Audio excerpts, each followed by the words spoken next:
threat of war over Ukraine is getting more solid by the day. And while the sides are still hesitant to go all in, another battlefield is already seeing heavy action: the information front. Is the war of words the main battle of the 21st century? Can truth survive it? And who's paying the price for the information conflict? I was the Middle East bureau chief for the New York Times, and the official narrative, which is a pro-Israeli narrative, is one that often is in variance with the truth. And for those who attempt to challenge that narrative, even if you work for the New York Times, you feel the wrath, not only of systems of power, but often the media institutions themselves. These media institutions have a vested interest in perpetuating this narrative, and we saw that on the Iraq War, where the New York Times acted, in essence, as a mouthpiece for the Bush administration's.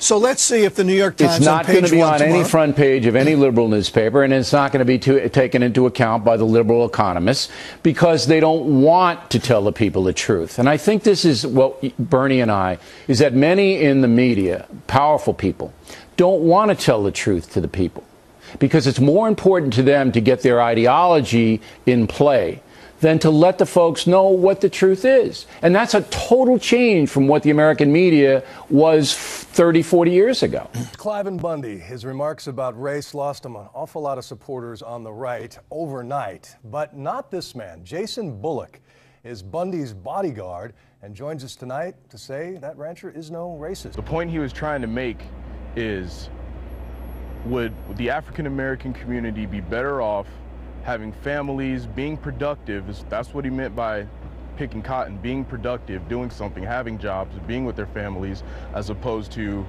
how they are now. You see the majority of them grow up with no fathers in the homes, you know, broken families, you know, living in broken communities, living on government handouts. Is it better to be a slave under someone else or a slave under an oppressive government? I am a volunteer here of my own volition, not being paid at all. And would you really be willing to spill the blood of another American over a fight over, you know, where these cows eat? This isn't about the cows.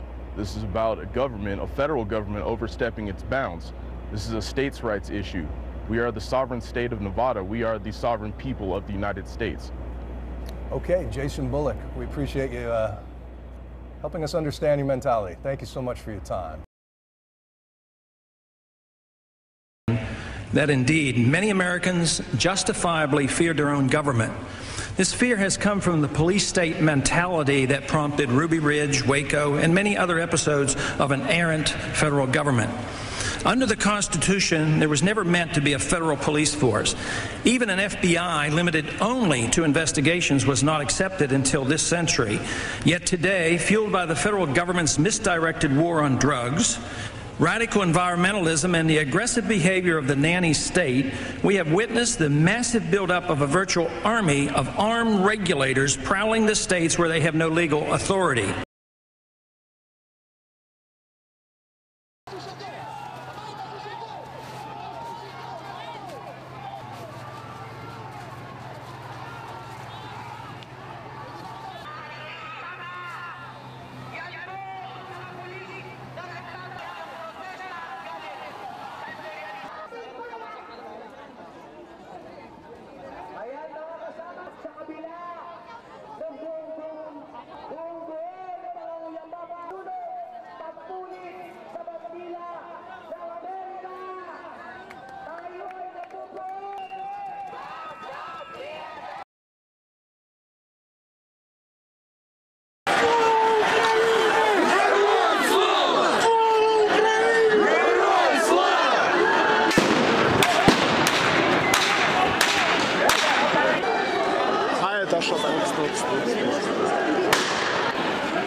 Я знаю свои права, а вы стоите с оружием, и я как мирный житель... Мы вас вежливо попросили.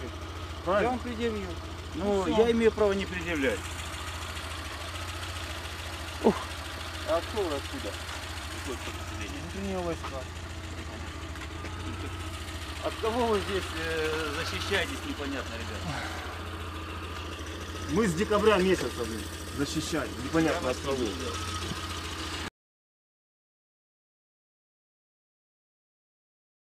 And we know that since the police are so trigger happy and are so quick to shoot first, this is going to cost innocent lives unless we change the rules of engagement. And there's no better example of that than this story from the Mail Online, which is talking about an officer in Knoxville, Tennessee. A Tennessee sheriff's deputy is fired after he was caught on camera choking an unresisting college student until he passed out. Now, fortunately, he was fired, but this is really amazing. Look at these pictures.